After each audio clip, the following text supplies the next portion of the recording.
Pues muy buenas tardes a todas y a todos.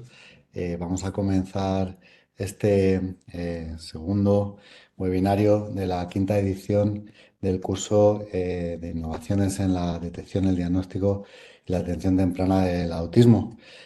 Hoy tenemos la suerte de que nos acompañe la profesora Anneli Kylliäinen. Ella es profesora de Neuropsicología del Desarrollo en la Universidad de Tampere, en Finlandia. Dirige el grupo de investigación sobre autismo en la Facultad de Ciencias Sociales y su experiencia y sus investigaciones se centran principalmente en combinar medidas psicofisiológicas y estudios clínicos para mejorar nuestra comprensión de la neurodiversidad del desarrollo. Es un placer contar con ella esta tarde. Agradecemos también al profesor Ricardo Canal de la Universidad de Salamanca su apoyo para la programación de este webinario de hoy, que va a centrarse en pautas de orientación a los cuidadores de niños pequeños que presentan indicadores de TEA, pero que aún no cuentan con un diagnóstico. En concreto, pues nos va a hablar sobre el trabajo que realizan en el marco del proyecto Gaze Toddler, que bueno, pues, es un apoyo para los padres en ese momento en el que pueden tener unas preocupaciones muy importantes sobre el desarrollo de sus hijos. Anneli, cuando quieras, muchísimas gracias. Thank you, Reera, and thank you for your, Gerardo, your kind words. Hola, everyone. I'm very pleased to be asked to tell you about our Gaze at Toddler project, in which we concentrate on toddlers that have traits of autism but not yet diagnosis. And today I will tell you our parental guidance part of the project. And I'm senior research fellow at the university. Currently, I have a background as clinical neuropsychology, so I have been in a real job as well. And today's agenda, I thought that I will start by stressing the importance of parental support. And then I will tell you about our brief guidance of supporting facial interaction, and then our parental guidance of supporting sleep. We'll talk mainly about the facial interaction support, but shortly about the sleep guidance as well.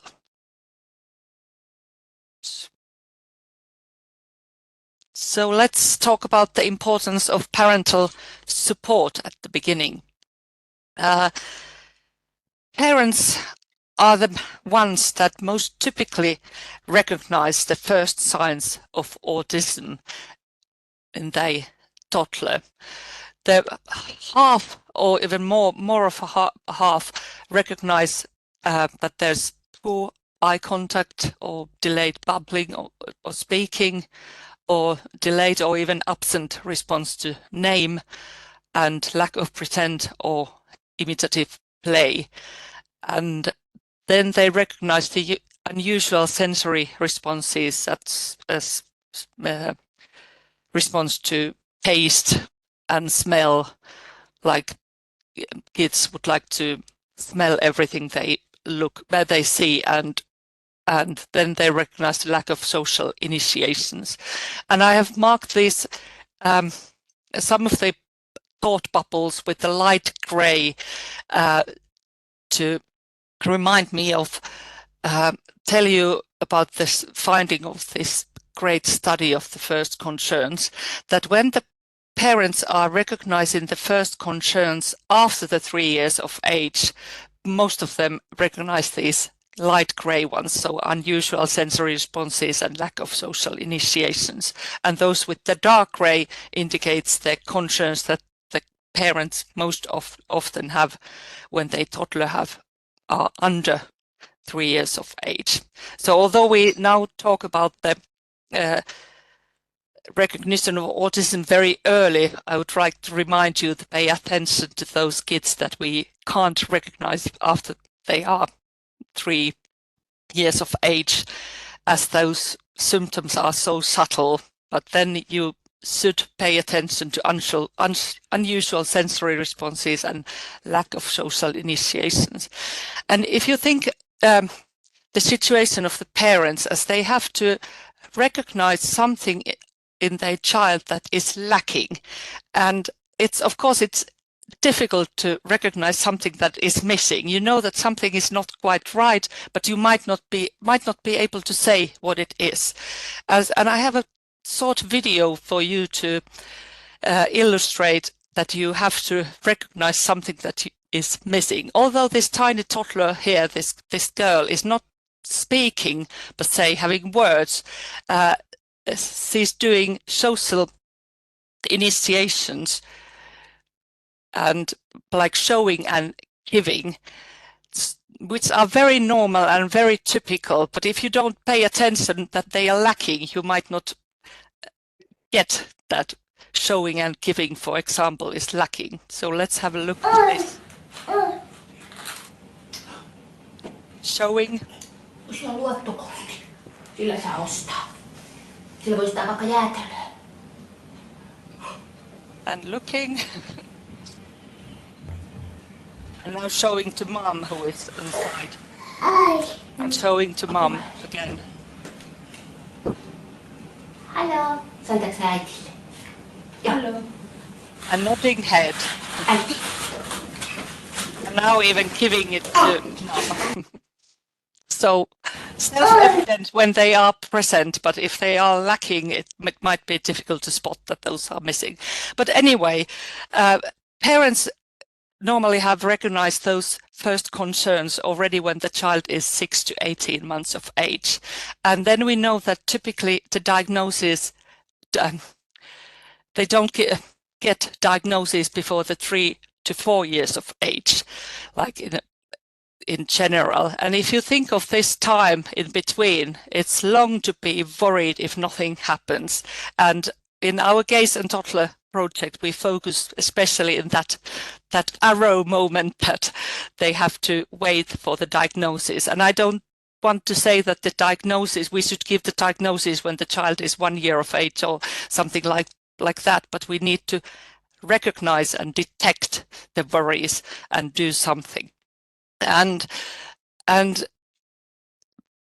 we know from the previous literature that parents with autistic kids, they have especially high parental stress, even higher than the parents with children with other types of special or additional needs. And when we ask for those parents that why they feel this parental stress, the most often they say that it's due to the lack of professional support. And here's the picture of the great commission, Lancet Commission paper of suggestions where should we focus our intervention in different age range. And if we concentrate now to the very early age range before the school age, we can see clearly that the support should be focused on family. So it's the child circle here is the smallest one. If you think of if you look the whole span. And just to remind you that what we think about, what is the support or intervention when there's young autistic child or child who have autistic traits involved. It's not something that the intervention is something that you can separate from the ordinary life, that you can take to some room and have it for 45 minutes. It's the way to be in interaction and in contact with your child. So as a professionals, the aim is to help the parent to get interaction and to be in contact with their child. And of course it's a collaboration. The parents know their child so well that they can tell their opinions about it, and we professionals can tell our knowledge how it's better support the autistic child.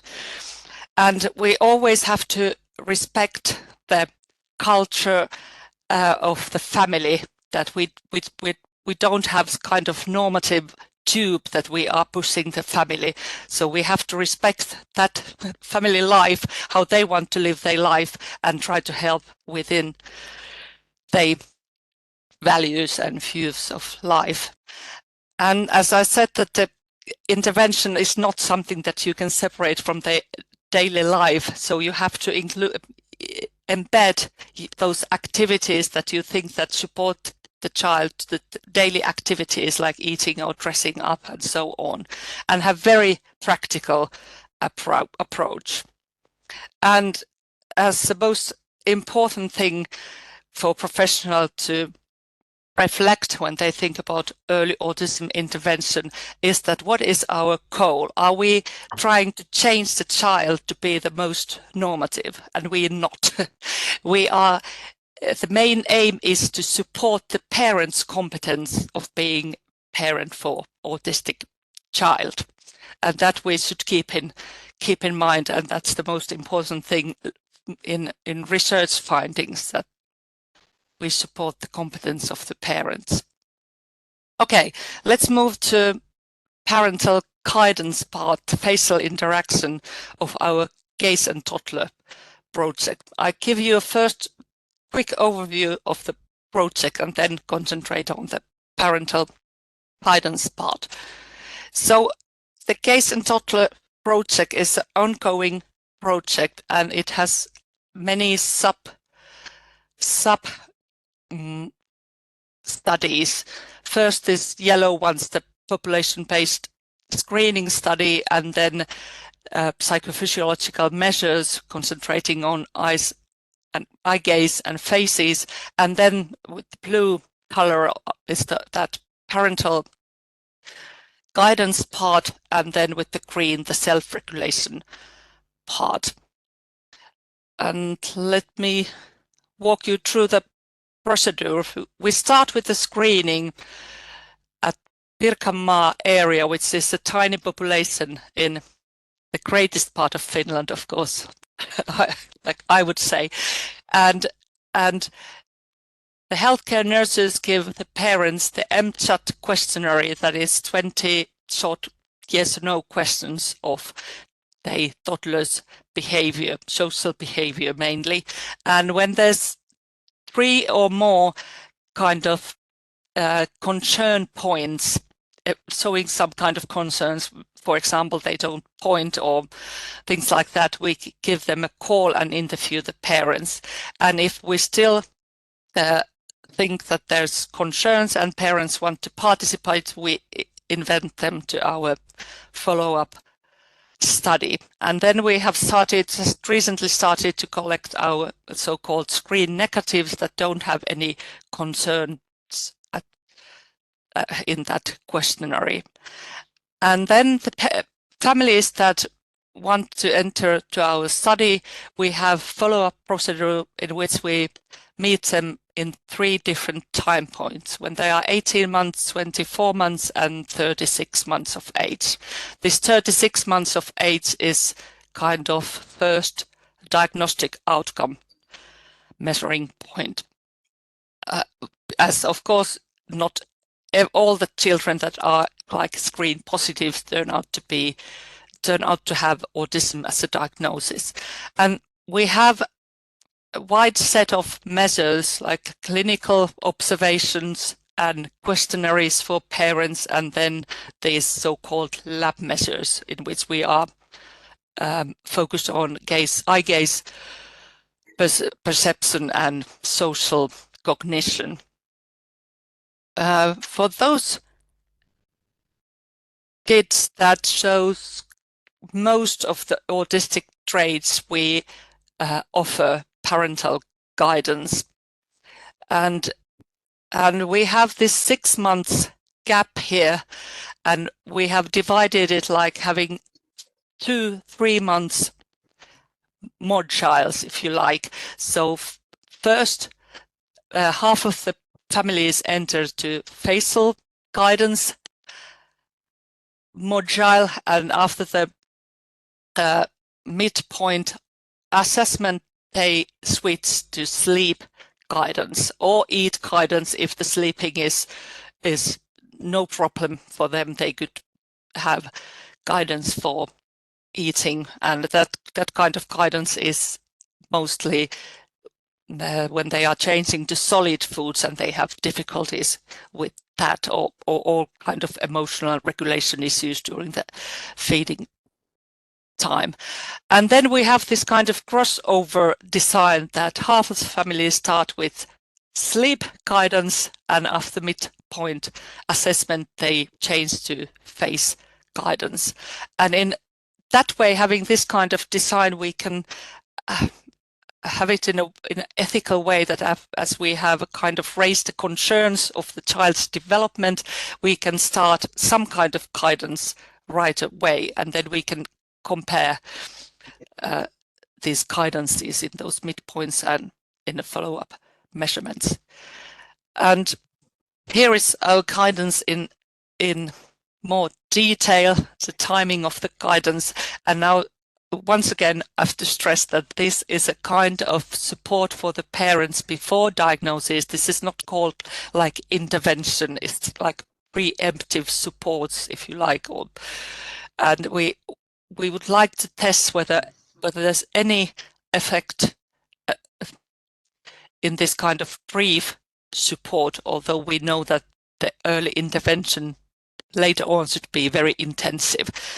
But as parents quite often feel that no one has heard their concerns, although they have said very early that something is not quite right, and they would like to have some support or even discussion with the professionals.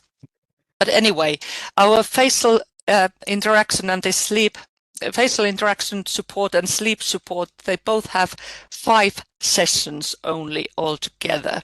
And we have the first 2 sessions in 1 week in between them, so that we can learn something during the first week, and then we can check whether it worked at all and do some corrections, or tempt parents to try the things that we have teach them. And then we have a bit of delay, like 2 more weeks or 3 weeks, and we have 2 remote sessions. We use Zoom or Teams connection, and we discuss about things with the family, and sometimes we can see the toddler during those sessions. And then the 5th session is live, and at that time we also changed the module. So if we have started with the face interaction support, we change to sleep or eat, or other way around. If we have started with sleep or eating, we will change to facial interaction. And it lasts altogether 6 months. And the background in our brief guidance is just basic NDBI strategies. We're not inventing anything new per se. We just put it in a very tiny parcel and try to test whether it's any helpful for the family. And you might be familiar with NDBI intervention strategies, but certainly it's kind of the most modern way of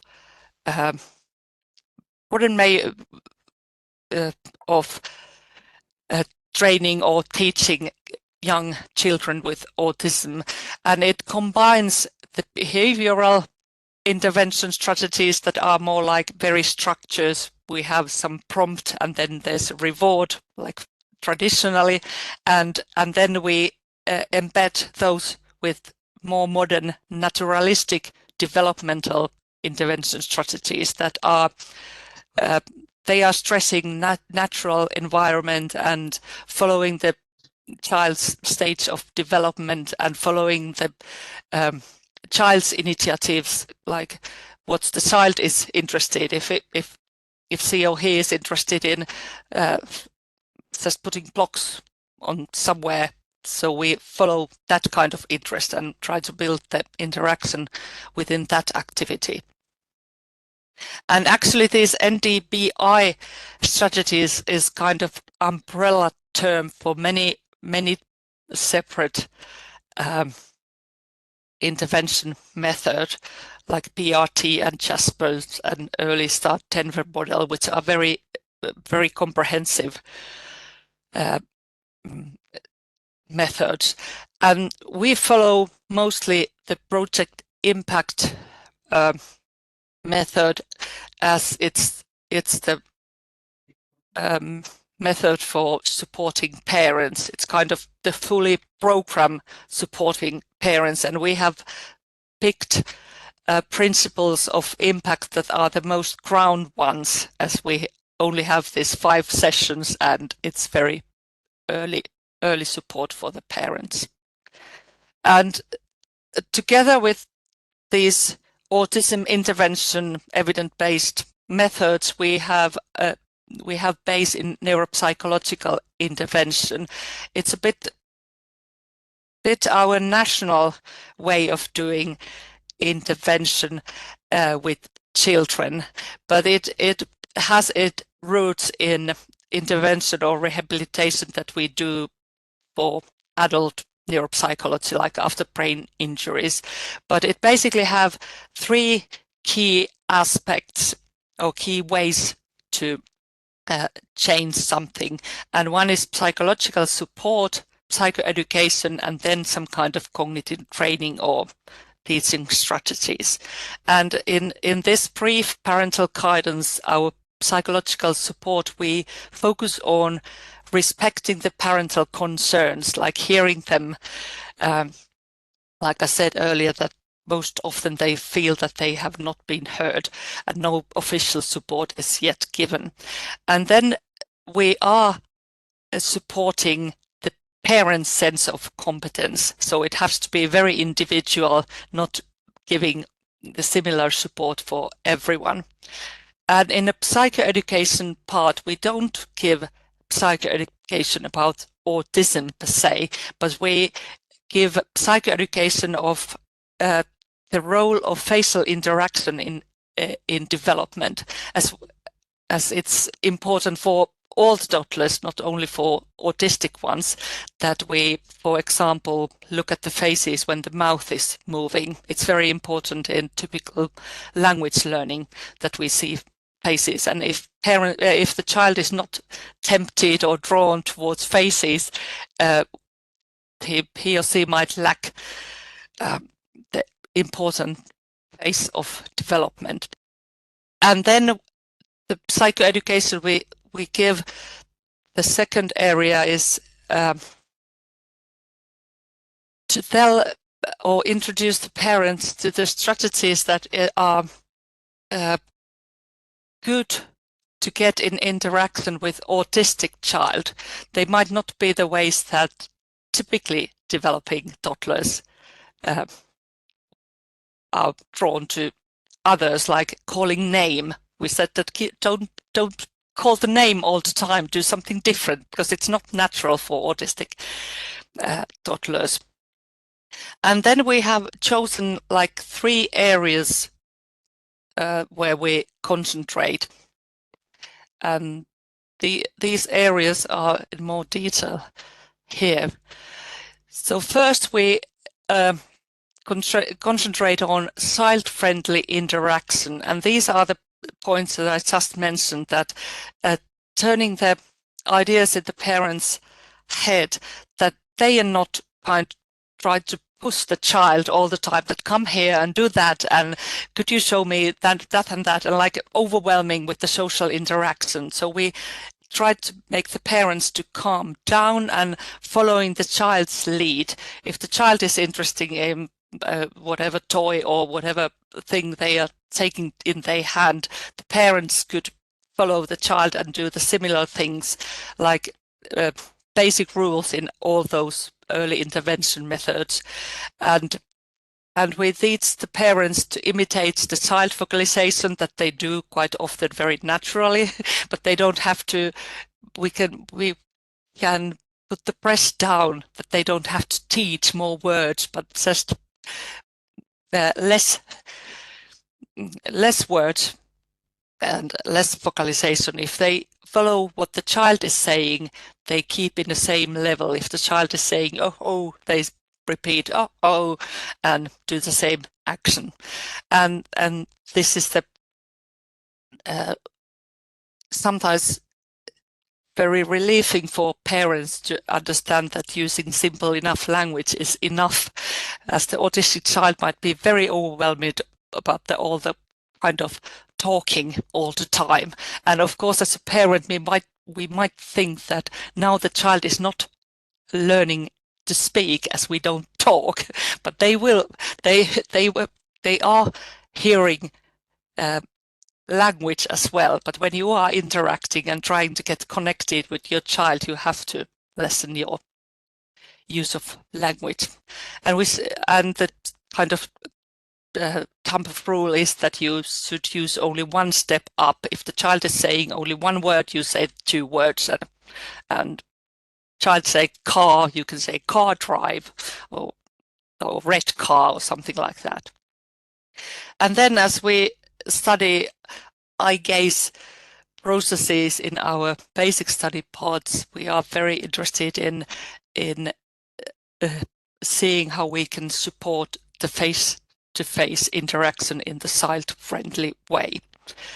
And we teach the parents to pay attention to go on the side that they can be face-to-face with the child.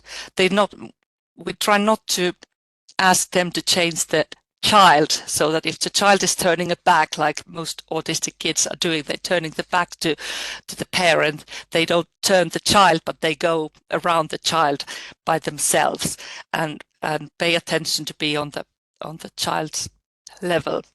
And then we teach them very kind of early prompting strategies, like this pausing, that they realize that the child might ask by vocalization or waving hand or something like that, but if they wait a bit, there might be eye contact or gaze towards the face. And of course we have those natural rewards that they wait with something that the child wants at the moment.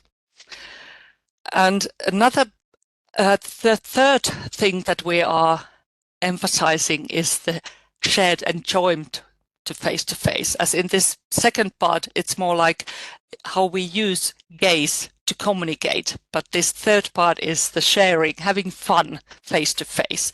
And all the families have some kind of social play routines. They might be, with the autistic children, they might be quite rough. It might be like jumping your child, and they enjoy being cuddled, tickled, or something like that. And in that picture, there's toddler on parents' knees, and they might count like 1, 2, 3, and the mum is widening the legs, and the toddler is like dropping a bit, and this is the kind of anticipation moment that happens on a 3, and then you can pause a bit, like 1, 2, and then the child is excited and look towards your face, and then having the face-to-face interaction is fun.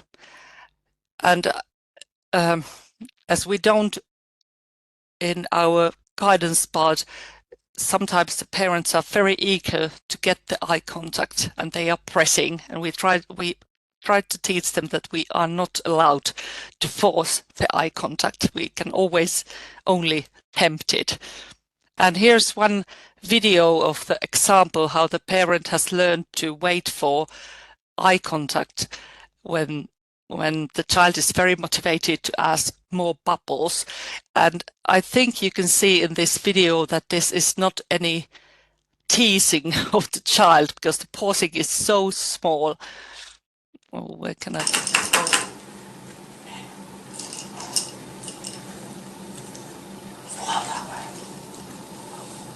Ja!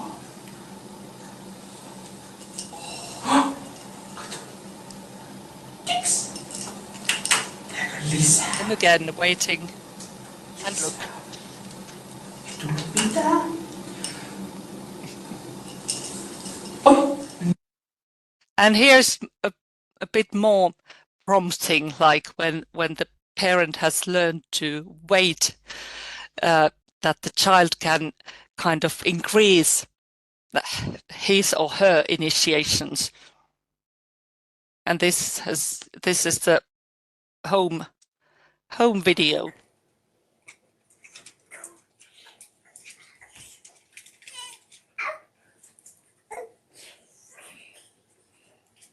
Waiting.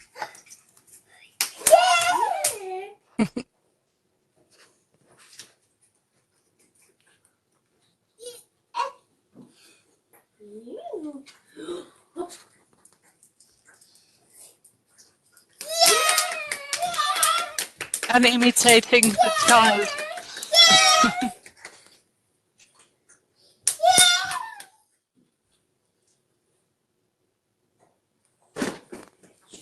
And now you know that why on the COVID times we needed to buy so many toilet rolls for that purposes.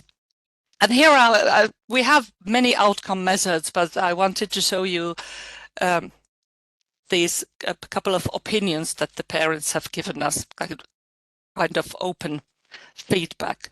One parent said that eye contact and communication with the child has developed, increased self-awareness of communication with the child. Playing with the child has become more varied. It has been nice to be able to discuss the child development. And now the parent is indicating us, like professionals, that it has been one important part to be able to discuss with us. And another parent said it helped to pay attention to the issue, and the issue now means the face-to-face interaction, and to understand the child. And the warm and empathetic attitude was also good. So this parent described the change in her or him, not in the child. And one parent said that improved in all aspects. In particular, he now has much more contact with people other than family members, and it's better understood at home. And of course, they might have developed without our interventions, but anyway, this is the feedback. Okay. So let's move to parental guidance for sleeping. And we wanted to have a different kind of support more child than facial interaction, so that we can compare those support. And we know that the sleeping issues are the most common health-related first concerns that parents have of their autistic child. And as you can easily imagine, if there's difficulties in toddlers' sleep, it seems to be the first thing to take care of, as it affects on the family life. And we have evidence-based methods to do behavioral sleep intervention with autistic children, and of course with typically developing toddlers. But we lack intervention studies that are specially targeted to the prodromal stage, when the autistic traits has been recognized. And sometimes those sleep issues are kind of very typically looking, but they need kind of more attention from the parents to get over it. And then it might be that those difficulties just piling up when it's not that easy than with typically developing kids. And in our sleep guidance, like in our facial interaction guidance, we don't invent anything ourselves, but we used evidence-based methods, like methods that are designed for children with autism spectrum disorder or ADHD. And yet again, we have a general background in neuropsychological intervention, so we have some kind of scheme. And same aspect with support, but then the psychoeducation is, of course, the good sleep practices, but we have to be very careful in that area, as parents are quite often very well aware about the sleep hygiene, and it might even be a burden for them that they know that what they're supposed to do, but they can't do it as the everyday life is so stressful. And in addition to the sleep hygiene, good practices, we talk about the role of sleep in supporting self-regulation. We think that, and we have some evidence that when you can regulate your sleep, for example, when you wake up in the middle of the night, you can set yourself back to sleep by yourself. It helps your self-regulation skills in general. So we can tell the parents that they kind of do like a favor for their child when they let the child to learn how to regulate themselves to sleep. And we have individualized plan, because not for these training or practices, as not all the children have same difficulties, and we concentrate on diurnal rhythm, bedtime routines, and self-soothing. And in diurnal rhythm,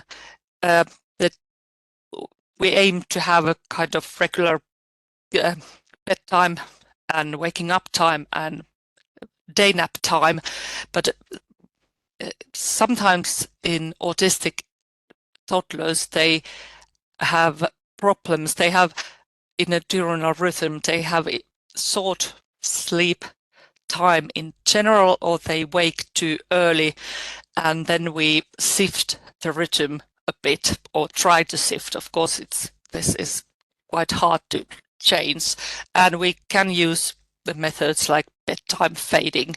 So the fading is, it could be like we shift the bedtime gradually towards later, but that most of the time doesn't work. So it's the fading is that we put it very late in one evening so that the child is overtired, and then try to fade it towards the normal time. So do it quite opposite, but that's the method that needs careful sleep diary and surveillance from the professionals.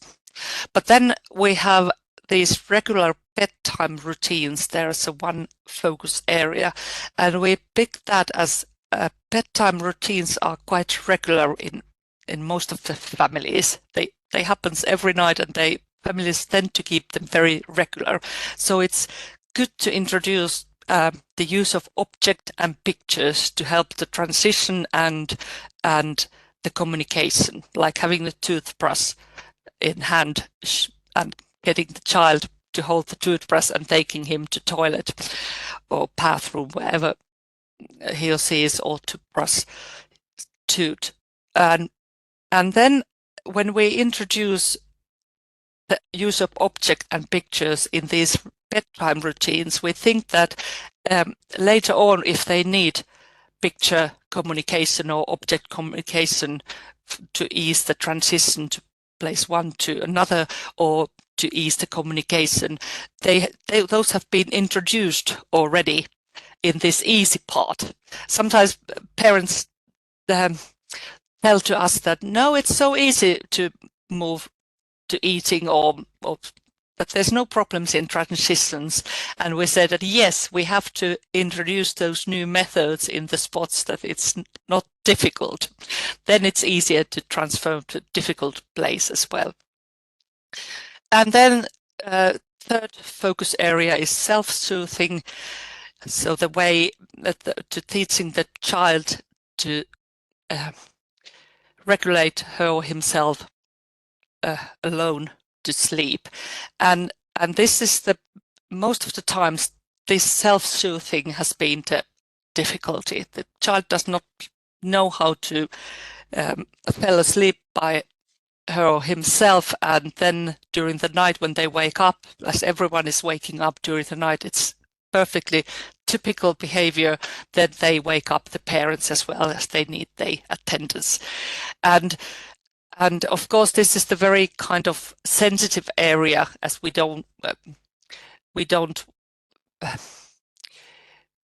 want to support the cuddling times with the autistic child, so that the parent and child has this cuddling and being close times. But as it makes life much easier for the parents, so that they can do the interaction parts and things like everyday things with their child, as everyone has slept during the nights, and we think that this regulation, learning to regulate yourself to sleep, helps the children as well. And we use very normal camping out methods, like it's first being close to child and then following night moving it's independent. It depends on the situation whether you move very tiny steps towards the door and then outside the room, but with the autistic child, the parents need to be very persistent, just doing tiny steps at a time. Okay, and there's other types of strategies in this area, and we pick strategies that are suitable for the parents as well. And this is just illustration that we try to be very practical and sensitive, so having very simple one sheet of plan that we're going to focus, and we often show these videos, especially when we have remote sessions.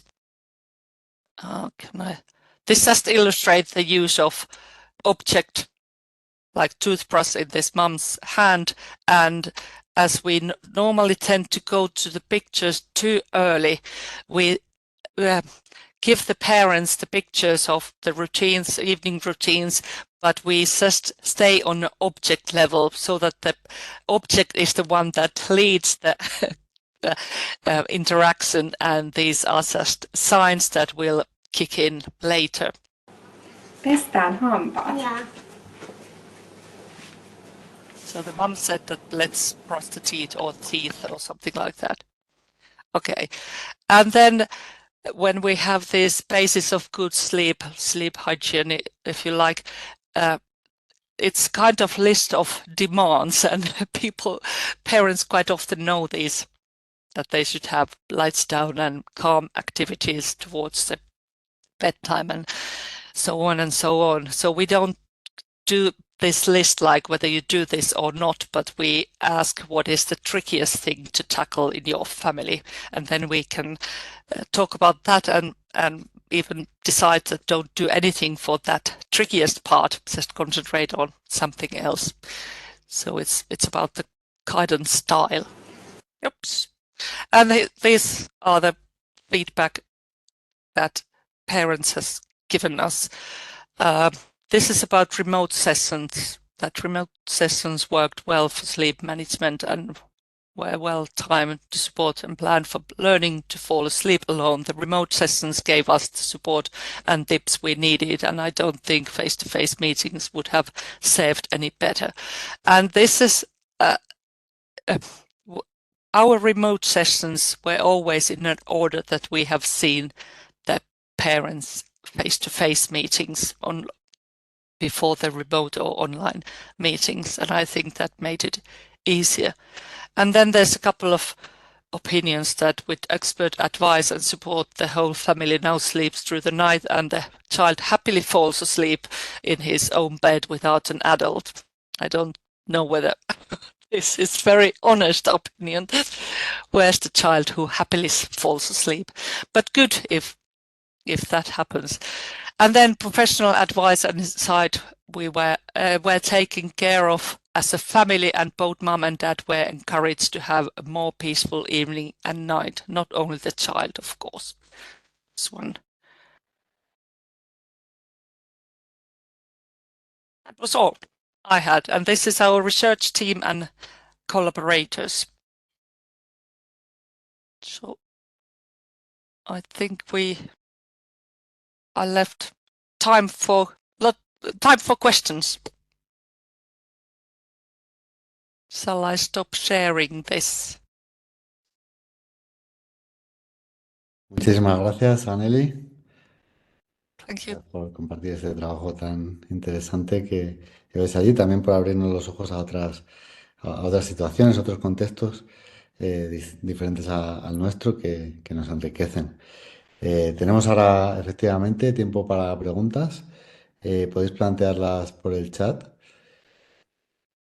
Si alguien desea abrir el micrófono, nos lo puede decir y tratamos de abrirlo. Recordamos que la sesión está siendo grabada.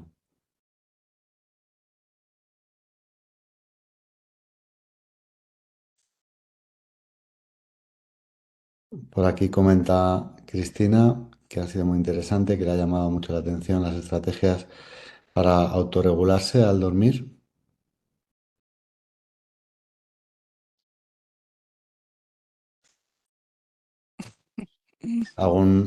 Pregunta Cristina también si hay algún ejemplo más de técnica.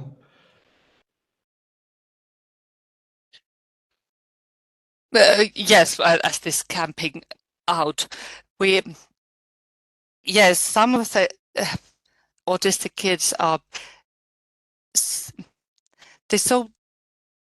they are so aware of what happens around them. So this moving chair step by step doesn't work. So some of the parents do it like they have door open and door outside the room on a corridor, and then the child is there, and then when the child is saying something, they just repeat something, night night, night night, or something like that. Or if the child is climbing up, they just go and put it down like millions of times, just repeat. And of course, nowadays parents have all kind of support like this white noise, and it's kind of sound that is easiest kids to fall asleep. But something that you have to be systematic. And some of the parents, we decide that, and having a mattress on child's room, if the child have separate room, like in Finland we often have that is the time when the toddler has moved to his or her own room from the parents' room. So they might have a mattress on a floor, and they stay there, and they move the mattress because the parents are so tired that they can't just sit on a chair and wait the child to fall asleep.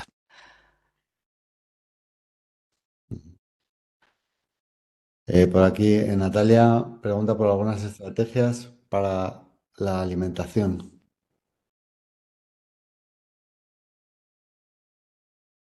Oh yes, I didn't talk about our feeding